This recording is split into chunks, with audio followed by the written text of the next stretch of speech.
untuk satu orang dewasa. Oh, wow, mesti bisa dimakan teman-teman. Nah, kalau yang udah segini tuh anak kecil ya, balik pas 4 tahun itu udah mulai masuk ibu. Astagfirullah. Oh, dia menyamperin kita.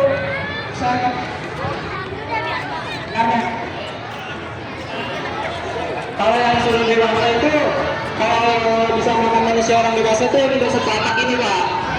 Jadi pokoknya kalau misalnya bulan saja kan ini misalnya bulannya. Bisa makan satu orang dewasa. Malah di sini. Tangan. Nah, tuh ada yang kita lihat tuh. Apaan itu? Apa dia?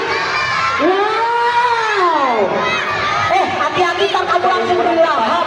Hap. Aduh. Karena rahang ular sanca itu tidak bisa dilihat dari kepalanya. Oh. Karena rahang ular sanca itu terlihat kepalanya kecil. Tapi ketika dia memangsa manusia itu dia bisa lebar seperti karet. Jadi lebih lebar lagi dari ukuran badan dia. Tuh, dengerin anak-anak, jadi hati-hati ya, dia bisa membesar mulutnya. Iya, benar. Makin melebar dia. Jadi kepalanya itu kayak karet pak dia. Nah, ada yang mau tanya nggak tentang ular sanca? Ada lagi, ada yang mau tanya enggak? Ayo, siapa yang mau tanya? Mana yang mau nanya? Mau nanya apa coba? Mau nanya apa? Ular sanca paling panjang berapa sentimeter? Oh, paling panjangnya bisa sampai berapa meter? Nah, kebetulan ular sanca itu maksimal bisa sampai 12 meter. Itu baru diketemui sekitar ukuran segitu ibu. Oke, ternyata untuk paling panjang ditemukan itu nyampe 12 meter. Oke. Oh ya, berarti panjangnya 2 kelas kita ya. Oke, siapa yang mau nanya lagi? Siapa? Iya, nanya apa? Ular kobra,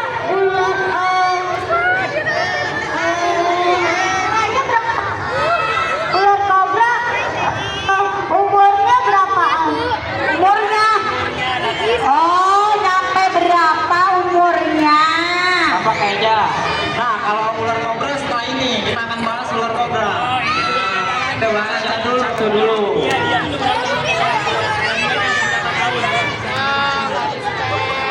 Kalau untuk alami sekitar 8 tahunan. Karena kalau ular itu untuk Anda berani nggak pegang ular? Untuk dipelihara dan Berani. di alam itu beda pak. Nggak berani pegang ular? Untuk dipelihara segini itu bisa 8 tahun. Tapi kalau di alam bisa 3 tahun. Iya. Iya karena tempatnya juga luas. Tuh anak-anak, jadi kalau dipelihara 2 tahun. Oh, 8 tahun. Oh, karena bebas makannya apa aja. Baik, lanjut kak. Di kehidupan ular sanca udah kak. Apalagi kak? Nah kalau ada yang mau nanya lagi boleh. Kalau nggak ada kita lanjut ke berikutnya. Lanjut ke berikutnya kak. Ya, kayaknya dia mau mengganti hewan ini kak. Ada ular sanca gimana kita lah? Oh iya, kak, bagaimana sih caranya kalau ada ular sanca? Apakah kita harus lari? Apa kita harus bagaimana kalau kita ngelihat ular sanca? Misalkan di rumah kita ada ular sanca, atau di kelas ada ular sanca, harusnya kita apain? Ayo kak, silakan. Nah kalau ada ular masuk di dalam rumah itu kita dari yang utamanya untuk mencegahnya dulu ya. Kalau ular itu cara untuk mencegahnya dengan wangi-wangian. Iya. Iya tuh ya. Wangian yang besar. Oh jadi dia takut wangi kak? Iya karena ular itu khususnya dia menggunakan indera penciuman. Kalau matanya itu untuk sensor aja ibu. Oke, berarti kita kasih wangi. Nah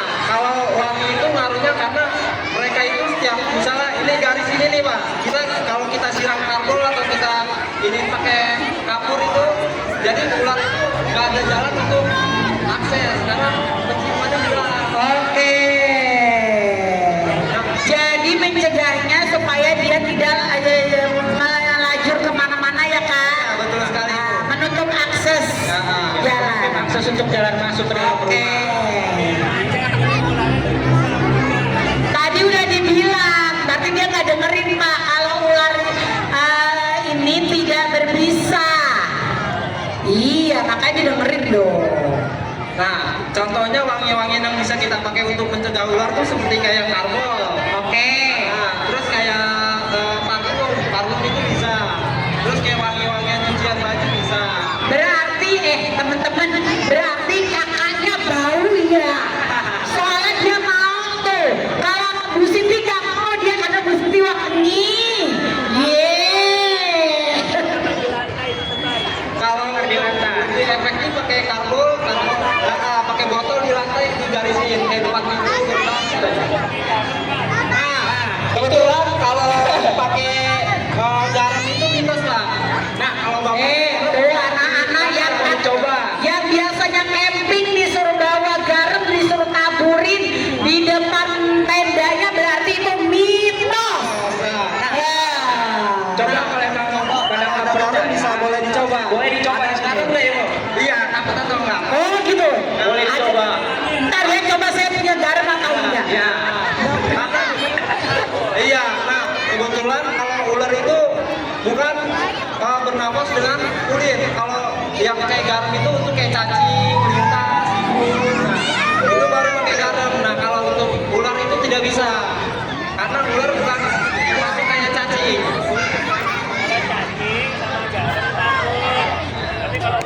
Ini Kak Bu Siti punya garam nih, kita coba. Oke, ini ularnya takut nggak nih sama garam? Coba penelitian, mitos atau pembuktian. fakta? Nah, kita coba pakai ular cicak ya. Hah? Ular cicak apa Ada itu? ular cicak. Oh, aduh. Kamu kenapa ini? Mundur. Ini di sini tadi kelas 1. Awas. Ini kelas 1. Kenapa kamu ke depan? Kenapa?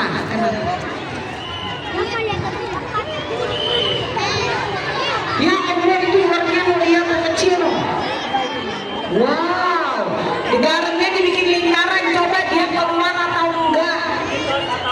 Mitos atau fakta? Nah, ini kita coba pakai ular cicak ya. Kebetulan dia bukan ular yang jenisnya berbisa dan dia aman. Nah, ini ular ini juga termasuk yang biasa ada di atap rumah, yang biasa kita sebut sebagai kayak ular kobra. Nah, Bapak Ibu wali muridnya, coba ini tolong. Ini di depan saya ini.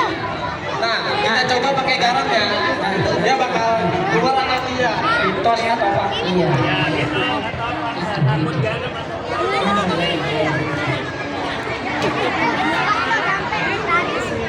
Kamu kesana. Nah, ya kan? Ya.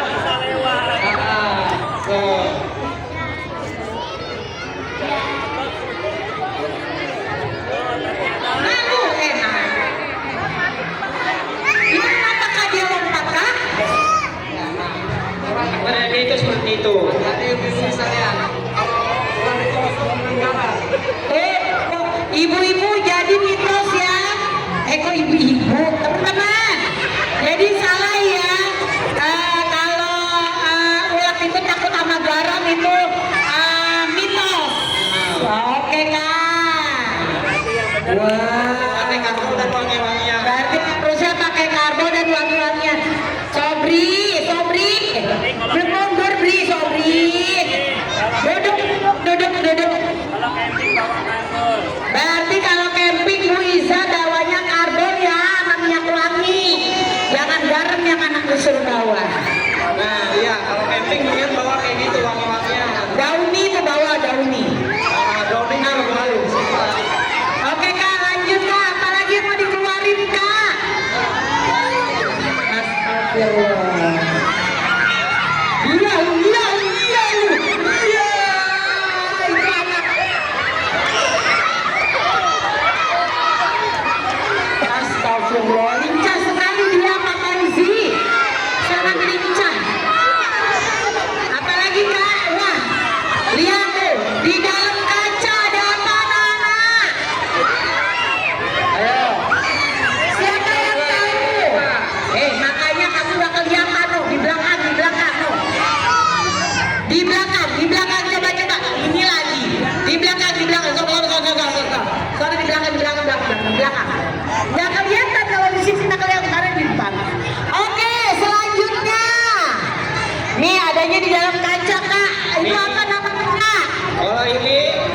namanya ular kobra atau Najas putantri. Kobra Jawa. Ini ular berbisa. Nah, ini yang biasa kita sebut dengan Najas putantri atau kobra Jawa. Ular sendok. Ya. Iya, ular sendok, ular kobra. Nah, ular kobra ini yang biasa ada di kemungkinan sekitar rumah kita, yang sering masuk rumah. Nah, ini dia ular kobra. Dan kebetulan ular kobra itu termasuk jenis ular yang berbisa tinggi. Dan ini juga ular yang bisa menyembur. Nah, yang dimaksud dengan ular menyembur itu ini dia ular kobra, kobra Jawa, Najas itu. Nah, kebetulan ular ini tuh menyembur bisa dengan jarak 1 meter sampai 2 meter. Nah, Hati-hati ya. dan sasarannya itu akurat. Nah, dia akurat untuk ke mata. Kalau kobra itu ke mata. Oh gitu. Iya, hindari tatapan langsung dan mendingan nggak usah dimakan atau hindari aja. Oke tuh anak-anak, jadi kalau ada ular sanca itu lebih baik kita hindari. Kobra, maaf. Kalau ada ular kobra itu lebih baik kita hindari karena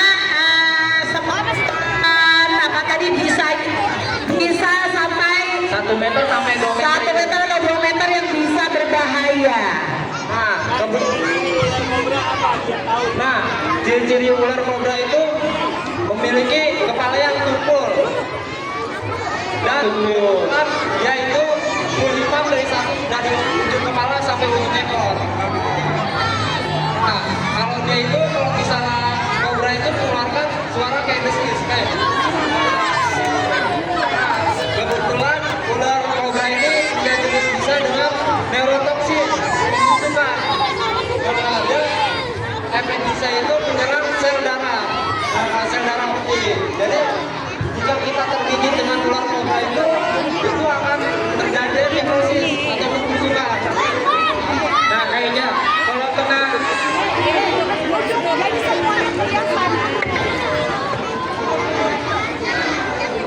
jadi ular kobra itu ular yang khusus untuk dihindari atau didekati.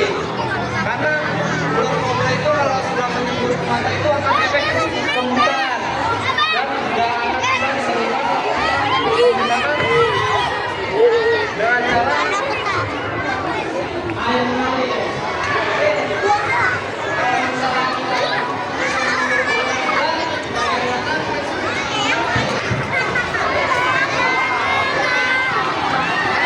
mata tergigit, kemudian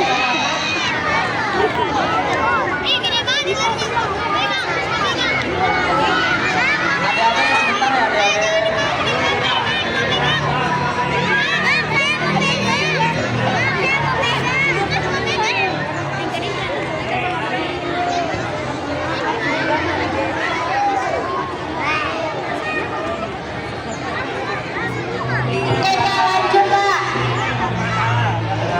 Yaudah, ayo kita lanjut. Nah, kalau misalnya kita tersembur di bagian mata, kita menangani dengan air mengalir. Nah, misalnya kita disembur bagian mata kanan, air garam ini dialirin ke bagian pelipis mata, jadi biar agar dia turun ke bawah misalnya. Itu penanganan pertama. Nah, kalau emang tersembur, jangan pernah mata itu dipuncak, karena kalau disembur kobra itu mata ini puncak makin parah. Dan kalau kobra itu menyembur itu efeknya kayak kita disiram pakai setiran kaca yang kecil, itu benar-benar perih dan panas kalau kobra itu. Nah, karena kalau tersembur itu mata itu jadi lengket lah. Ya lihat kalau tersembur kobra itu jadi lengket dan bisa dibuka dan membengkakkan. Nah, kalau itu sekali yang salah penanganan itu bisa mengakibatkan kebutaan parah dan tidak bisa untuk hilang lagi. Teman-teman, kalau kena semprotan cairannya bisa buta. Iya. Nah, kalau kobra itu dia tanpa menyuntikkan itu dengan menyembur ke luka itu akan mengakibatkan efek seperti terkena gigit. Iya, karena kalau ada luka itu dia akan melewati pori-pori luka itu dia akan sama efek yang kita gigit akan neurotoksin. Kalau nggak luka, nggak apa-apa ya. Tapi asalkan Oh gitu, oke. Pas ya Kak. ada luka kecil aja. Iya, kalau lebih pasti. Nah, efek gigitan ular kobra itu setelah digigit itu ada waktunya 3 jam.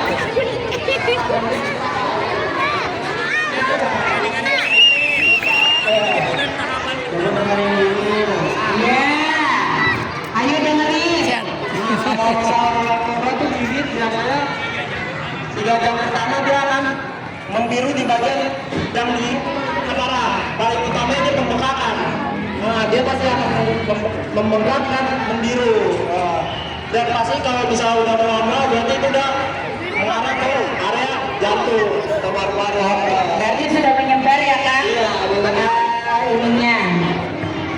Nah, Bisa mati kalau digigit. Nah, kalau misalnya penanganan gigit ular kobra itu gimana? Kalau digigit ular kobra itu penanganannya dengan imobilisasi pertama. Imobilisasi pertama itu seperti digigit patah tulang. Nah, itu dia Digit. kalau misalnya digigit itu kan, orang pada pulang diberikan kayu di bagian kiri kanan. Di sekolahan main pakai. Benar. Nah, itu untuk agar permulaan kita itu tidak banyak gerak. Karena kalau kita banyak gerak, masa itu lupa. Nah, betul ya. Makanya jadi kebanyakan gerak. Nah, yang kedua, kalau emang itu diusahakan untuk rumah sakit. Jadi harus ke dokter ya Kak? Iya, harus ke rumah sakit yang sudah antusiasi. Nah, jangan pernah mengikuti teori diikat. Karena kalau diikat itu kebanyakan orang yang tangannya hilang atau diamputasi itu kan diikat. Oh gitu. Iya, kalau diikat itu dia bakal berhenti. Jadi bisa itu nggak berjalan kemana-mana. Iya, jadi malah di sini. Nah, iya digigit aja. Dan kalau misalnya untuk kobra bisa pakai obat-obatan herbal sepertinya bisa buat mengurangi kebentangan. Oke, Kak, mohon izin dulu bentar ya Kak, rapihin anak saya. Biar kakaknya minum dulu.